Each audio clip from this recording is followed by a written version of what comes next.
മുകളിൽ മാനത്തിന് കീഴിൽ മനുഷ്യവർഗം രക്ഷിക്കപ്പെടുവാൻ മഷിയുടെ നാമമല്ലാതെ മറ്റൊരു നാമമില്ല. ആശയം പത്രോസിന്റെ വാചകം കൃഷ്ണൻകുട്ടിയുടെ. അതുകൊണ്ട് മനുഷ്യവർഗം രക്ഷിക്കപ്പെടുവാൻ മറ്റൊരു നാമവുമില്ല. അതുകൊണ്ടാണ് ഈ ക്രിസ്തുവിനെ ഞാൻ പ്രസംഗിക്കുന്നത്. ഇന്നലെ സഹോദരൻ ജോർജ് കോശി പറഞ്ഞു, ഞാൻ അണ്ണനെന്നാണ് എന്നെ വിളിക്കുന്നത്. ഒരു വാചകം ഇവിടെ പറഞ്ഞിട്ടുണ്ട്. അതുകൊണ്ട് ഒരു സാക്ഷ്യവാക്യമെങ്കിലും പറയണം. ഞാൻ കുറേ കാലം വളരെയേറെ ആചാരം, ഞാൻ ഹിന്ദു എന്ന് പറയുന്നില്ല, കാരണം അവർണവർഗം ആരും ഹിന്ദുക്കളല്ല. ഞാൻ അവർണവർഗത്തിൽപ്പെട്ട യാദവ വർഗത്തിൽപ്പെട്ട ഒരുത്തനാണ്. അപ്പോൾ ഇന്ത്യയിലെ 6 കോടി യാദവന്മാർ ഒരിക്കലും ഹിന്ദുക്കളല്ലെന്നാണ് എൻ്റെ പക്ഷം.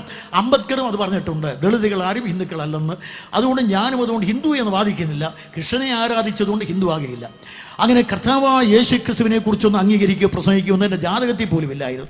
പിന്നെ ഒരു വാക്യം അതിനകത്ത് കിടപ്പുണ്ടായിരുന്ന ജ്യോതിഷത്തിൽ പറഞ്ഞത് 25 വയസ്സ് കഴിയുമ്പോൾ എൻ്റെ ജീവിതത്തിൽ എന്തോ പരിണാമം ഉണ്ടാകും. കാരണം 12-ൽ വ്യാഴം, അതുകൊണ്ട് കുടുംബം നശിക്കണം. അതുമാത്രമല്ല, പിന്നെ ഈ സന്തതിക്ക് വരാൻ പോകുന്ന കുറേ കാര്യങ്ങളും പറഞ്ഞിട്ടുണ്ട്, മാറ്റം. അത്രയും പറഞ്ഞു. അതൊഴിച്ച് വേറെ യാതൊന്നിൻ്റെ ജാതകത്തിലില്ല. അതെന്താണെന്ന് പറഞ്ഞു. പിന്നെ അച്ഛനും അമ്മയും കൂടെ പറഞ്ഞു, ഇവൻ ജനിച്ചപ്പോഴേ 12 വ്യാഴം. ആ ജനിച്ചതിൻ്റെ അന്ന് തന്നെ ഞങ്ങളുടെ 10-20 പശുക്കളെ കെട്ടാവുന്ന തൊഴുത്ത് ഒന്നിച്ച് എല്ലാം ഓടുവെച്ചതാണ്. എല്ലാം താഴെ പോയി. അപ്പോൾ പറഞ്ഞു 12 വ്യാഴത്തിൻ്റെ ശാപം തന്നെയാണിത്. അപ്പോൾ ജനിച്ചതിൻ്റെ ശാപം ഏറ്റുവാങ്ങിയാണ് ഞാൻ ഇവിടെ പറഞ്ഞു വീഴുന്നത്. പിന്നെ കുറെ പഠിച്ച് രാമായണ ഭാഗവത പുരാണാദികൾ, പിന്നെ ഭാഗ്യവശാൽ എല്ലാം പരിഭാഷ കിട്ടിയത് കൊണ്ട് എല്ലാം കിട്ടാവുന്ന മതങ്ങളൊക്കെ വായിച്ചു, തത്വചിന്തകളൊക്കെ വായിച്ചു. അതുകൊണ്ട് കുറെ കഴിഞ്ഞ് വേദാന്തം പഠിച്ച്, പിന്നെ കുറെ കഴിഞ്ഞ് കാറൽ മാർക്സ് പിന്നെ പഠിച്ച് കമ്മ്യൂണിസത്തിന്റെ വക്താവായി. അങ്ങനെ പ്രാണായാമം മുതൽ ഇവിടെ അറിയപ്പെടുന്ന പുണ്യതീർത്ഥങ്ങളെല്ലാം കുളിച്ച് കുറെ കഴിഞ്ഞപ്പോൾ ഞാൻ കാറൽ മാർക്സിന്റെ ശിഷ്യനായി മാറി. എങ്ങനെ ചോദിക്കും? ഞാൻ മാത്രമല്ല, ജ്യോതി വാസു, ജ്യോതിർ മയി വാസു, കല്യാണ ചുന്ദരം, അച്യുതമേനോൻ, MS ഇവരെല്ലാം ആദ്യം പഠിച്ച് വേദാന്തം, പിന്നെ പോയി മാക്സിൻ പാളയത്തിൽ ഞാനും തഥൈവ.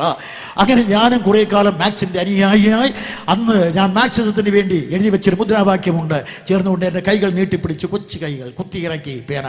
ഊറി വന്നു ചോര, നോക്കി ചുവന്ന ചോര, ചൂടുള്ള ചോര, ചൂടുള്ള ചോര എഴുതി.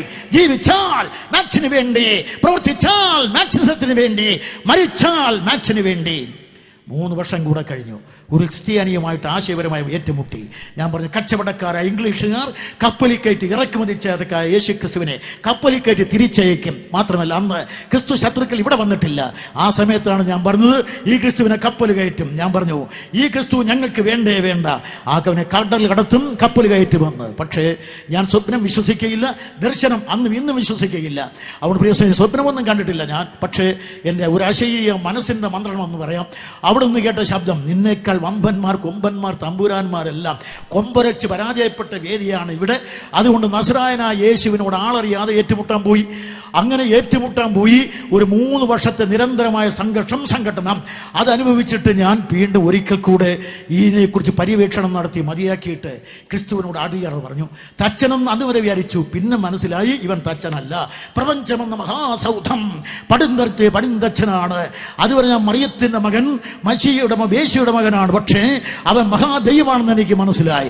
കുറെ കൂടെ കഴിഞ്ഞപ്പോൾ ഞാൻ പറഞ്ഞു, അവനെ കടൽ കടത്തി പറഞ്ഞേക്കുമെന്ന്. അല്ല, യേശു ക്രിസ്തു പറഞ്ഞു, നീ പറയണം, യേശു ക്രിസ്തുവിനെ നിനക്ക് വേണമെന്ന് മറ്റുള്ളവരോട്, ഇന്ത്യയോട് പറയണം. അതുകൊണ്ടാണ് ഞാൻ ക്രിസ്തുവിനെ പ്രസംഗിക്കുന്നത്. ഞാൻ പേര് മാറിയിട്ടില്ല, മതം മാറിയിട്ടില്ല. ഒരു ക്രിസ്ത്യാനിയുടെ പള്ളിയുടെ രജിസ്റ്ററിൽ തിരുവട്ടാർ കൃഷ്ണൻകുട്ടിയുടെ പേരില്ല. ഞാൻ ഇവിടുത്തെ യാതൊരു സംഘടനയുടെ ശമ്പളം ഒപ്പിട്ട് വാങ്ങുന്നില്ല. പ്രിയ സ്നേഹിതരെ, ഒരു കാര്യം നിങ്ങൾ മനസ്സിലാക്കണം, യേശു ക്രിസ്തു ഇന്ത്യക്ക് വേണ്ടെന്ന് ഞാൻ പറഞ്ഞു. പക്ഷേ ഈ ക്രിസ്തുവിനോട് ഞാൻ പരാജയം സമ്മതിച്ചു. അതുകൊണ്ട് പ്രാണായാമം, യോഗാഭ്യാസവും ആദ്യം ഇതൊക്കെ പഠിച്ച്, കമ്മ്യൂണിസം പഠിച്ച്, ഒടുവിലായി എല്ലായിടത്തും തോറ്റ് നസ്രായന യേശുവിനോട് ഒരു സമരത്തിനിറങ്ങി പരാജയപ്പെട്ടപ്പോൾ ഒരിക്കൽ കൂടെ എൻ്റെ കൊച്ചു കൈകൾ നീട്ടിപ്പിടിച്ചു, കുത്തിയിറക്കി പേന. ഊറി വന്നു ചോര, നോക്കി ചുവന്ന ചോര, ചൂടുള്ള ചോര, ചുരുക്കുള്ള ചോര. 25-ാമത്തെ വയസ്സിന്റെ നല്ല സമയം. പക്ഷെ എഴുതി വെച്ചു, ജീവിച്ചാൽ ക്രിസ്തുവിനായി, പ്രവർത്തിച്ചാൽ ക്രിസ്തുവിനായി, മരിച്ചാൽ ക്രിസ്തുവിനായി. 1957 ഒടുക്കത്തെ നാളിൽ എൻ്റെ അധരങ്ങൾ നടന്നു വീണ ആ മുദ്രാവാക്യം അന്നും ഇന്നും എനിക്ക് ശക്തി നൽകുന്നതാണ്. അതുകൊണ്ടാണ് എൻ്റെ തലയ്ക്കും ഹിറ്റ് ലിസ്റ്റിലും ഒക്കെ പെട്ടിട്ടും ഒരു ഭയവും കൂടാതെ നിർഭയം ക്രിസ്തുവിനെ പ്രസംഗിക്കുന്നത്. അതുകൊണ്ട് എന്നെ കേൾക്കുന്ന പ്രിയ സഹോദരി സഹോദരന്മാരെ, മനുഷ്യവർഗത്തിന്റെ ആധ്യാത്മിക രക്ഷയ്ക്കുള്ള മനുഷ്യന്റെ അത്യുത്ഥാനം മുഴുവൻ പരാജയപ്പെട്ട് അവനീതലത്തിൽ അടിഞ്ഞുപോയപ്പോൾ അഖില ലോക ജനകോടികളുടെ അന്തരാത്മാവിൽ ആരംഭിച്ച് അനന്തതയുടെ ചെവിത്തടത്തിൽ മുഴങ്ങിയെത്തിയ അതിദയനീയമായ രക്ഷയ്ക്ക് രക്ഷിക്കണേ എന്നുള്ള പ്രാർത്ഥനയ്ക്ക് ഉത്തരം കൊടുക്കുവാൻ അനന്തത വെടിഞ്ഞ് അവനിൽ ആഗമിച്ച് അഖിലലോക ജനകോടികളുടെയും അതിശക്തമായ പാപം അതിപാവനമായ ശരീരം ആവഹിച്ച് അവനിക്കും ആകാശത്തിനും മധ്യേ ആദ്യ ദാരുണമാം വിധം അന്ത്യശ്വാസം വലിച്ച് മനുഷ്യവർഗത്തിന്റെ പാപത്തിന്റെ പരിഹാരത്തിന് കാൽവരിയിലെ ക്രൂശിൽ അനുഗ്രഹീതമായി അന്ത്യയാഗമായി പരിണമിച്ച് അവനിൽ അടക്കപ്പെട്ട് അതിശക്തമായ റോമയുടെ ആയുധമേന്തിയ പടയണിയെ അമ്പയെ പരാജയപ്പെടുത്തി ആക്കം കൊണ്ട് 3-ാം നാൾ ഉയർത്തെഴുന്നേറ്റ് തന്നെ ആണിയടിച്ച് നടത്തിയ ലോകത്തിൽ പിന്നെയും 40 നാളുകൾ ആണിപ്പഴുതുള്ള കാലുകൾ നീട്ടിവെച്ച് നടന്ന് തന്നെ അനുഗമിച്ച വത്സല ശിഷ്യന്മാരെ ആണിത്തഴമ്പുള്ള കൈകൾ ഉയർത്തി അനുഗ്രഹിച്ചിട്ട് അനന്തതയിലേക്ക് ചെന്ന് അഗ്രാസനത്തിൽ അമർന്നിരുന്നുകൊണ്ട് അടുക്കൽ അഭയം ചൊല്ലി വരുന്ന ആർക്ക് വേണ്ടി മുടങ്ങാതെ മാധ്യസ്ഥമണയ്ക്കുന്ന അനധിവിദൂര ഭാവിയിൽ അവനെ അടക്കി വാഴുവാൻ അനന്തരവും ആഗമിക്കുവാൻ പോകുന്ന ഈ കർത്താവായ യേശുക്രിസ്തുവിനെ അകത്തലത്ത് അംഗീകരിച്ച് അവനെ ഈ ജീവിതം ധന്യമാക്കി അനന്തതയുടെ പങ്കാളികളായി തീരുവാൻ ഈശ്വരൻ നിങ്ങളെ അനുഗ്രഹിക്കട്ടെ. അതുകൊണ്ട് എന്നെ കേൾക്കുന്ന പ്രിയ സ്നേഹിതരെ, നമ്മുടെ പള്ളിയുടെ മധുഭാഗമായിരിക്കുന്ന ക്രിസ്തുവിനെ അവിടുന്ന് ഇറക്കണം. ആ ക്രിസ്തുവിനെ നമ്മുടെ ഹൃദയങ്ങളിൽ കൊണ്ടുവന്ന് പിറപ്പിക്കണം. അങ്ങനെ ക്രിസ്തു നിങ്ങളുടെ ഹൃദയങ്ങളിൽ ജനിക്കട്ടെ. പ്രിയ ബത്ലഹേമിൽ പുൽത്തൊട്ടി ജനിച്ച മറിയത്തിന്റെ മകൻ വിശ്വാസത്താൽ നിങ്ങളുടെ മനത്തോട്ടിൽ ജനിക്കട്ടെ. കാൽവരിയിൽ ക്രൂശിൽ മരിച്ച ക്രിസ്തു നിങ്ങളുടെ ഹൃദയങ്ങൾ ഉയർക്കട്ടെ. ആ കർത്താവിന്റെ പ്രഖ്യാപനം നമുക്ക് ഏറ്റുപറയാം.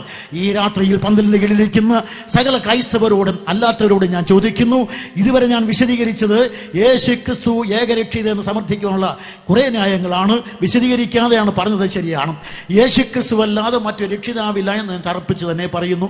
ഈ കർത്താവായ യേശു ക്രിസ്തു മാത്രമാണ് രക്ഷിതാവെന്ന് ഉറക്കെ പ്രഖ്യാപിക്കുവാൻ ധൈര്യമുള്ളവരെല്ലാം നിങ്ങളുടെ വലം കൈ ഒന്ന് ഉയർത്തി കാണിക്കുക. യേശു ക്രിസ്തു മാത്രം രക്ഷിതാവാണ്. ക്രൈസ്തവ സാക്ഷ്യം ഈ പന്തലിന് കീഴിൽ നാം പ്രഖ്യാപിക്കുകയാണ്. യേശു ക്രിസ്തു മാത്രം രക്ഷിതാവ് നാം ഉറക്കെ പ്രഖ്യാപിക്കുകയാണ്. അതിന് തയ്യാറുള്ള